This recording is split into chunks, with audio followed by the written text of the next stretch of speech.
Isaac called Jacob and blessed him in Genesis 28:1.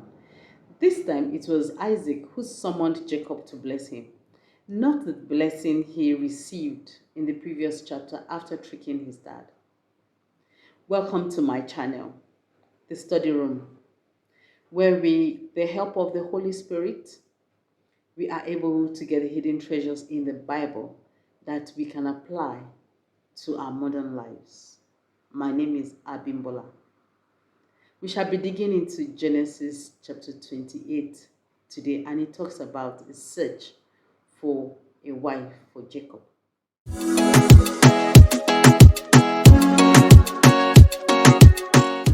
According to verse 1, Isaac called Jacob and blessed him after the first blessing and told him specifically where to marry from.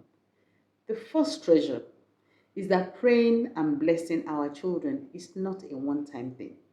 We must continue to guide them so that they will not go astray.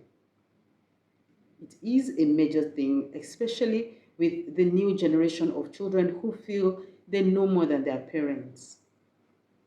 Don't relent as a parent and prayerfully one day, by God's grace, it will make sense to them. Next, in verses 3 to 4, Isaac prayed that God's promise to his father Abraham is fulfilled in the life of Jacob, his son. Our prayer as parents is that our children should be greater than us. We must always wish them well from our hearts. Thirdly, Isaac was very specific as to where Jacob should get his wife from, just like Abraham was specific about his wife's roots. Some values and cultures have been passed down to us by our parents. How well do we value them? Enough to pass them to our children? I'm not talking about those atrocious ones.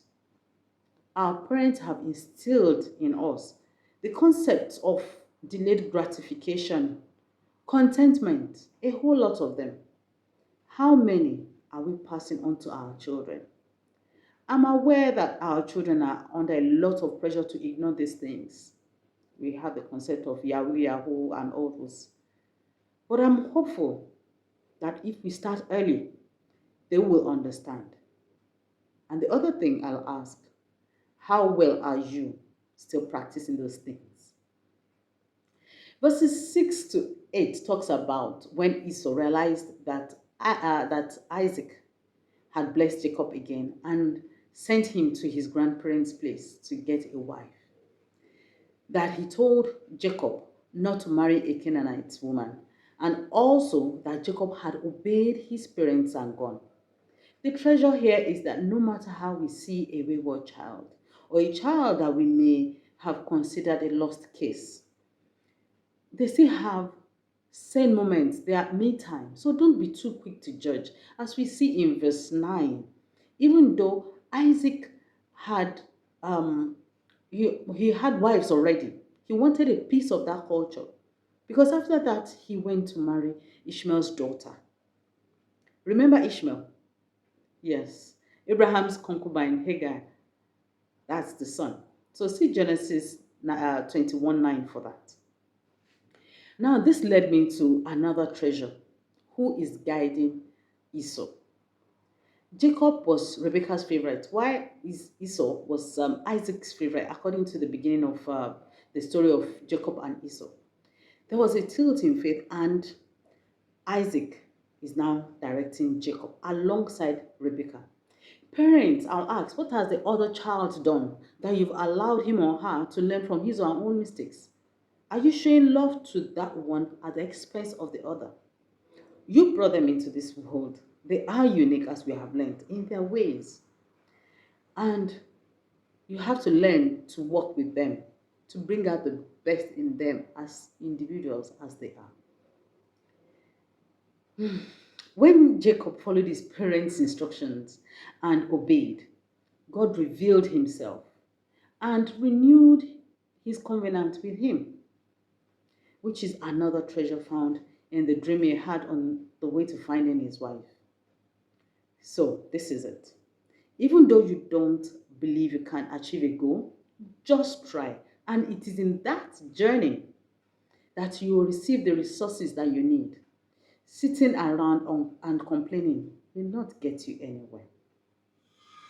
Finally, we see in verse 20, Jacob saying that if God does what he has promised to do, he will set up a house for God and give God 1/10 of all that God gives him. This is a vow. Many people, they've made vows to God, and once they get what they are looking for, they will come up with excuses why they cannot pay that vow.